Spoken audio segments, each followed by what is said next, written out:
咁啊，頭先我哋嗰條片就講完《苦綠筆》啦。咁我睇《苦綠筆》嘅同一日咧，我喺嗰晚咧亦都同一時間睇咗呢個嘅《黑箱日誌》。咁我自己覺得兩套戲都係好呼應緊咧，就係現代女性嗰種面對緊嘅某種性別而嚟嘅一種困境嘅。咁我哋都可以咧，因理成便啦。既然我哋都仲喺條船上高啦，好似話避開船添啦。咁所以咧，我哋咧就可以咧，就係講完《苦毒筆》之後咧，亦都可以咧試下咧討論一下另一套我哋都睇過嘅電影啦，就係一套都近嚟越嚟越，我會見得越嚟越由冷門變得越嚟越受到重視，受到注視，有好多嘅報道都開始有提及有報道呢一套嘅日本嘅電影，一套嘅紀錄片，由一個嘅日本嘅女性，佢本身係一個政治嘅新聞嘅記者啦，然之後佢嘅一個個人遭遇而引發出嚟嘅一個紀錄片嘅一個嘅電影嚟嘅。咁個片名叫做《黑箱日誌》。咁就我哋都或者簡單講下呢套戲喺你哋嘅印象中，你哋嘅感覺係點樣，或者你哋最深刻一諗起呢個戲嘅時候，你哋即刻想諗到或者睇到嘅一個嘅提起嘅話題係啲乜嘢？我哋去討論啦。覺得你好犀利喎！你一日睇兩套呢一類，係相對 heavy 沉重，係啊，係啱晒 mood 咯，你嗰日真係啱晒 mood 咯，好 blue 係嘛？係首先我想講就係呢套戲令我認識咗日本嘅另一面啦，即係原來佢嘅法律喺聯合國嚟講，佢係直頭落後咗成十幾廿年咁樣護權嘅一個社會咁啊。即係令到我深刻嘅地方就係原來嗰個女性佢為咗要為自己爭取一個公道或者公義，即係喺度我哋眼中上去旅行咁文明嘅一個社會，都咁艱難。即係深刻在就係佢委屈嗰種無奈。即係呢啲係我哋平時可能係認識日本或者係上去日本旅行係唔會睇到呢一。嗯雖然聽過都會聽過啦，即係好大男人嘅呢個社會，但係原來即係實際喺嗰度生活，原來係尤其是女性啦，咁冇保障咯，可以咁樣。咁啊，劇透多啲啲就係原來即係譬如而家講緊係性侵啦，要由刑事改到告民事，其實本身好荒謬。嗯係最印象最深刻嗰一幕或者最感動嗰一幕咧，係嗰個門口嗰個人係多係個 Dorman 肯應承過，係因為劇透晒噶啦。成套戲去到嗰度係冇一個人肯企出嚟幫佢，而佢係唔止肯企出嚟幫佢，佢俾佢嘅答案係咩都得。係啦，開名又得，你要我講啲咩都得，同埋真係 acknowledge，即係哪怕係嗰個 investigator A，我覺得唔係最衰嘅嗰一個，但係不至於係真係全真心啦，係咪？不過佢都仲有良心啦，我覺得。咁但係佢係等咗咁耐，佢係唯一一個真係肯企出嚟咯。咁所以其實係嗰一刻你真係終於有人係喺身邊幫到自己嗰個感覺，所以其實係嗰一刻嗰一幕係最感動嘅。因為佢中間講咗佢太多經歷，太多無助啊，即係一個咁明顯嘅一件事，而係冇辦法可以有任何人可以俾到任何嘢，佢可以 go next step。由刑事轉咗做民事都係好荒謬啦。咁另外一樣嘢咧，我走出，我記得係你講完話苦毒筆同埋呢一套戲黑箱作業，唔係黑箱作業，係本身佢裏邊黑箱作業嘅係嗰個政制黑箱作業係嗰個法制，都係講女士，即係女性喺現代社會遇到嘅問題。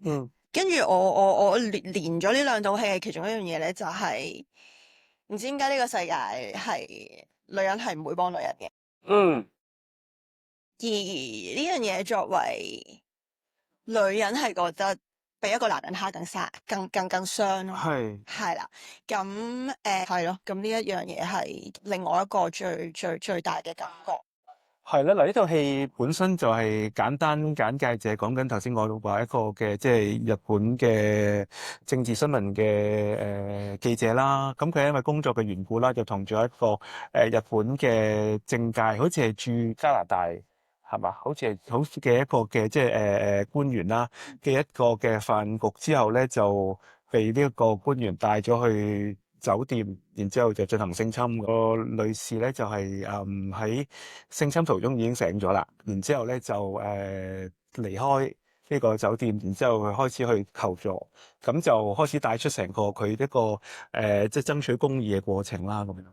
咁喺睇呢套戲嘅時候，我第一個嘅感覺同埋印象咧就係咧，可能喺我哋習慣咗嘅香港嘅法律嘅系統或者制度裏邊咧，可能相對於亞洲嘅其他，尤其是係父權建立底下嘅即係法律政治制度咧，嗰種對女性嘅保護咧，其實原來我哋呢個地方已經相對叫做文明一啲，喺一啲由父權去建立嘅一個嘅法制底下咧，對於女性尤其是一類嘅性罪行嘅保護咧，係原來係好唔足夠。頭先講到戲中都引述係落後咗唔知幾多10年定咩咁嘅情況。裏邊講到嗰個嘅即係如果一個咁樣嘅性侵或者係講得白啲強姦嘅事件，竟然要好多舉證嘅責任咧，要放翻喺嗰個嘅受害者身上，然之後先至能夠警方先至話咧，又有足夠證據去起訴，連嗰個女士即係嗰個受害者自己親口目睹呢件事作出嘅供詞咧，都話係一個唔足夠嘅證據。呢個係令我覺得最驚訝嘅地方，就係竟然係一個咁樣嘅情況，個舉證嘅難度竟然咁艱難。咁呢個戲中或者呢個即係紀錄片嘅女主角啦，咁佢戲或者呢個事件中人啦，佢面對呢件事嘅時候，亦都反映緊日本社會對於呢類型嘅事件嗰種嘅嗰種叫做想大事化小嘅態度啊。無論係佢嘅家人啦，一開始嘅時候，阿妹妹打俾佢個電話，話知道呢件事嘅時候，希望佢唔好，即係希望佢唔好將呢件事搞大，或者希望佢唔好即係繼續追求呢個公義落去啦。咁後尾即係父母親都係即係起初嘅時候係一個叫做都比較係一種唔想佢搞大件事嗰個心態。咁呢個其實我覺得對於嗰個女子嚟講咧，的確係孤單嘅，無論係家人啦，無論係執法機構啦，無論係即係身邊所有佢可以揾到嘅幫助，佢已經係一個即係相對嚟講係受過教育啦，喺英國讀書啦，然之後亦都係一個叫做係一個知識水平較高嘅人，但係佢都冇辦法去喺嗰個系統裏邊尋求到一個公義嘅方向，更何況其他更加所謂叫做弱勢一啲嘅女性，更加困難咯。咁呢個我覺得係第一樣嘢，佢好真實咁呈現到嗰個過程中嘅困難，同埋佢嗰份孤單。咁而呢個戲頭先你提到嗰個好感動嘅位咧，咁我同好多人傾過咧，大家都係覺得成套戲最感動嗰個位就係嗰個突然之間得到幫助嘅一種感覺，嗰個感動位係好強烈，尤其是當你知道呢個係一個紀錄片，呢個唔係一個即係編劇製造出嚟嘅一種嘅戲劇上嘅高潮，而係一個真實嘅人性上高嘅一個嘅援助。我覺得呢個係令我哋或者作為觀眾咧睇得到人性喺一個咁黑暗嘅時代、咁黑暗嘅狀態裏邊咧，都有真實嘅光輝嘅一面嘅時候咧，嗰種嘅感動，嗰個感動係好強，即係高於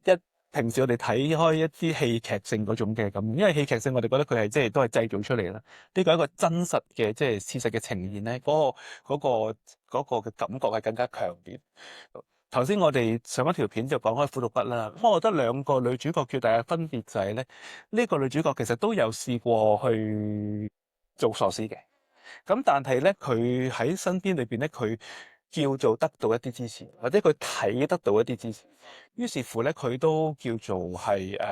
我諗最大嘅 make a difference 嘅地方就喺呢度咯嚇。縱使個制度上高刑事嗰條路，因為法制嘅緣故，佢行止步咗，但係佢仲可以循民事角度、循民事呢個途徑去向翻呢個人去索償。當然過程都唔係容易嘅，過程都好艱難，個舉證都相當困難，所以先至需要嗰個人嘅協助啦咁。另一方面咧，就反映緊咧，其實咧，日本嗰個男女嗰個位置真係一個好唔平等嘅狀態咯。即係女子受到呢啲對待咧，好似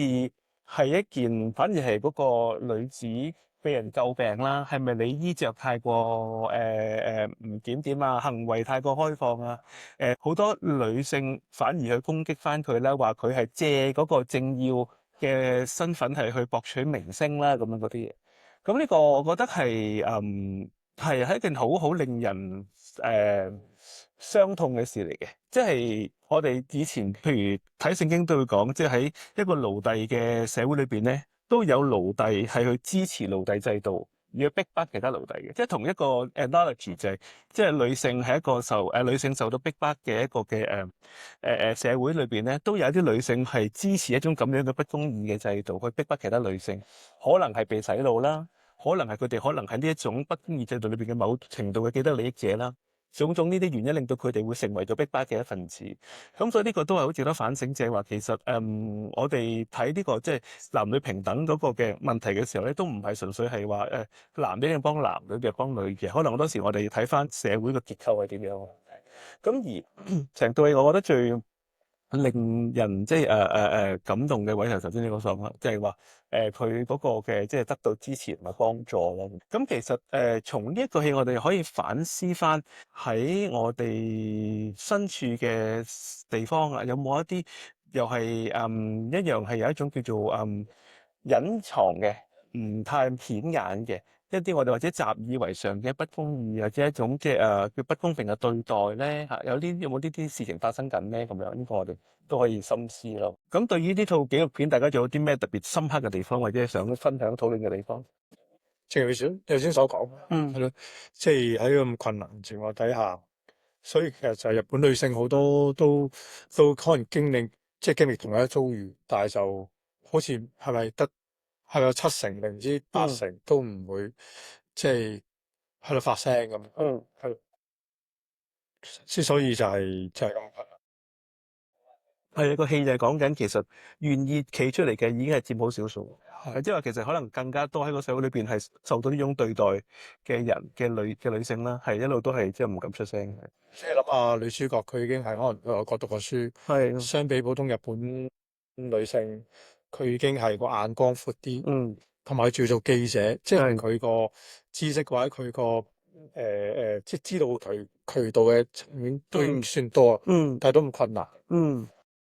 係啊，係啊。我記得有一個說法就係話咧，佢一路好努力去爭取嘅時候咧，佢係企入咗佢記者嘅角色，所以佢可能暫時將嗰種傷痛係放低咗，或者係隱藏咗，所以先至有勇氣一路面對各種嘅困難啊，面對各種嘅挑戰啊、阻攔，然之後佢一路衝過一重又一重嘅難關。但係當佢夜闌人靜，當佢翻去佢嗰個受害者嗰個身份，去翻嗰個犯案嘅現場，佢咧就突然之間嗰種傷感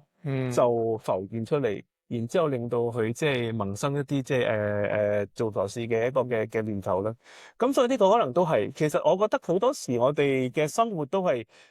因為我哋要面對某啲嘅傷痛，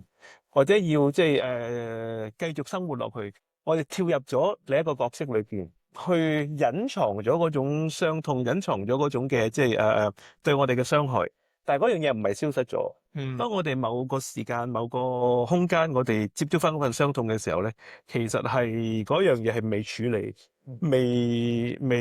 未 settle。咁所以我自己都會好覺得其實女主角即係呢個一個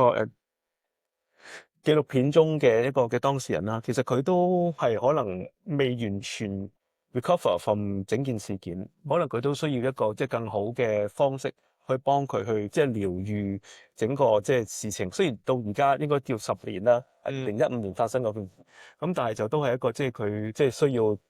被療癒嘅一個嘅需要咯。我覺得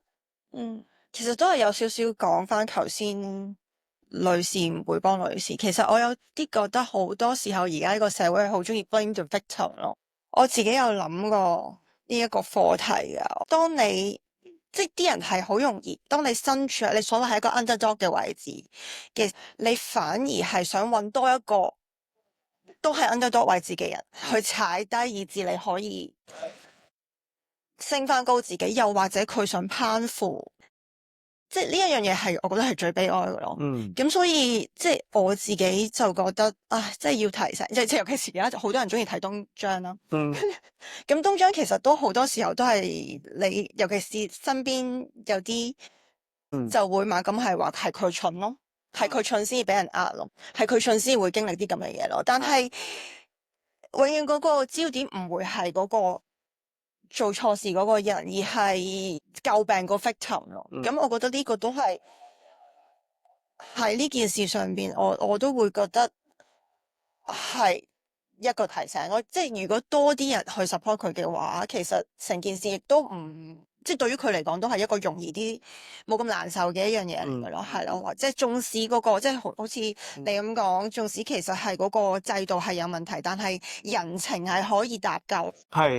係咯，都係，即係好感動嘅姐姐，佢面對嗰個訴訟嘅時候，爸爸媽媽、屋企人喺度嘅支持啊，咁樣呢個都真係一個令到佢有動力繼續即係走下去嘅一個過程。咁我相信我都同意所講，就係話其實呢個我哋嗰個群體咧有一種可能比較 common 嘅心理咧，就係其實可能會係想透過踩低一啲人啊，令保護自己。呢個可能係一種好普遍，但我哋唔係好易察覺到嘅一種嘅即係心理上嚟嘅。呢個可能正正係令到好多人唔敢發聲啊，唔敢即係為咗一啲遇到嘅不公義嘅事情去表達嘅一種嘅阻礙嚟。如果我哋能夠多啲 aware 呢一樣嘢咧，可能就係為到呢個社會可以稍為更加公義，邁向更加公義係一個好大嘅幫助。係。好啦，咁我哋今日呢一條片亦都到呢度啦，咁亦都好鼓勵大家啦。呢套戲其實就係原本都係一套好冷門，但係咧透過即係好多睇完嘅人、觀影完之人嘅觀眾之後翻嚟個 feedback 咧，都係相當正面嘅評價，同埋相當好嘅一個嘅即係反思嘅一個嘅作品嚟嘅。咁所以我覺得都係好值得大家去即係入場觀看啦。因為尤其是頭先都講到，日本係一個我哋好似好熟悉，我哋話日本係我哋呢一個家鄉。咁但係其實我哋係咪真係好了解咧？咁呢個可能都係幫助我哋了解日本另一面嘅一個嘅作品嚟嘅。好，咁我哋今日到呢度啦。好，拜拜。